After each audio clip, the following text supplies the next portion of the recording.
Ô, Pratos, onde é que tá o Messi na história do futebol? E, e se mudou algo para você com o título de ontem? Porque pode ser que, se fosse vice para você, ele estaria no mesmo lugar. Como é que você analisa?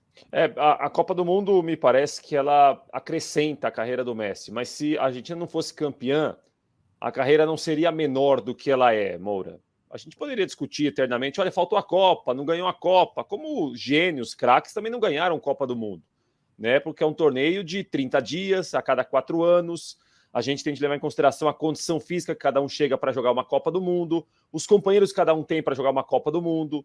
Por exemplo, se a gente restringir seleção argentina, aí é muito de achismo. Para mim, o Maradona está à frente do Messi em relação à seleção argentina. Agora, carreira, eficiência, títulos, o que construiu durante o tempo todo, regularidade, o Messi está à frente do Maradona, por exemplo. Né? E aí vai além da parte técnica de preferir um jogador ou não. É o tempo que cada um conseguiu ficar no alto nível. Agora, não pode tirar do contexto que o Maradona jogou em uma outra época de futebol. Anos 80, muitas vezes, os jogos eram mais violentos, você tinha menos câmera, você tinha menos visibilidade em alguns jogos também. Hoje o mundo todo assiste o Messi jogar no Barcelona, assiste o Messi jogar na seleção da Argentina, assiste o Messi jogar no Paris Saint-Germain. É uma outra realidade de futebol. Né? E a gente tem também, e eu concordo com o Gabriel Dudziak, a rede social também ela condiciona muitas verdades e muitas mentiras. Né? Então, quem não teve a rede social, por exemplo, enquanto jogou futebol, eu acho que era visto de uma maneira. Com a rede social que potencializa uma jogada, um gol, é uma outra realidade do futebol. Né? Um gol do Messi pelo Paris Saint-Germain hoje, o mundo todo viu que o Messi fez o gol pelo Paris Saint-Germain. Talvez um gol do Maradona nos anos 80, pelo Argentinos Júniors, pelo Boca, pelo Napoli, não era o mundo todo que via, era uma novidade para muita gente. Isso também tem que entrar no contexto. Vale para o Pelé isso também, vale para o Garrincha isso também, vale para o Cruyff isso também, e por aí vai. Agora, que ele está, me parece, entre os 3 ou 4 maiores jogadores da história, não resta a menor dúvida.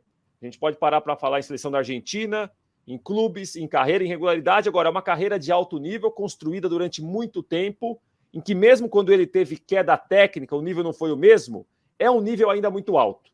Isso pouca gente consegue, mesmo tendo companheiros muito bons, como ele já teve, e campeão do mundo, como ele é pela Argentina, pelo que ele representou na Copa, pelo símbolo que ele é para a seleção tricampeã do mundo, ele certamente tem um lugar muito especial. Para mim, entre os 3 ou 4 maiores jogadores de futebol da história. Tá, mas 3 ou 4 com quem? Pelé é o maior de todos. Aí, o Messi Não pode ser o precisa, segundo. não precisa nem colocar a ordem, porque eu vou te falar a Tá, minha teoria. tá. A minha teoria é que tem 3 grandes jogadores de épocas distintas e que tiveram um impacto enorme. O Pelé, o Maradona e o Messi. Cada um coloca na ordem que quiser. Eu nem Eu vou te cobrar a incluiria o ordem Garrincha aqui. também, Moura. O Garrincha é quarto aí. Tá O bom. Garrincha, para mim, é o segundo maior jogador brasileiro da história.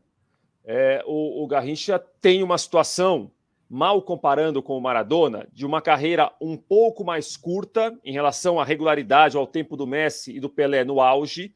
Isso depõe contra quem teve o auge, mas durante 4, 5, 6 anos, contra quem o auge teve o auge por 12, 15, como, por exemplo, é o caso do Messi, como foi o caso do Pelé na época dele, guardadas as proporções.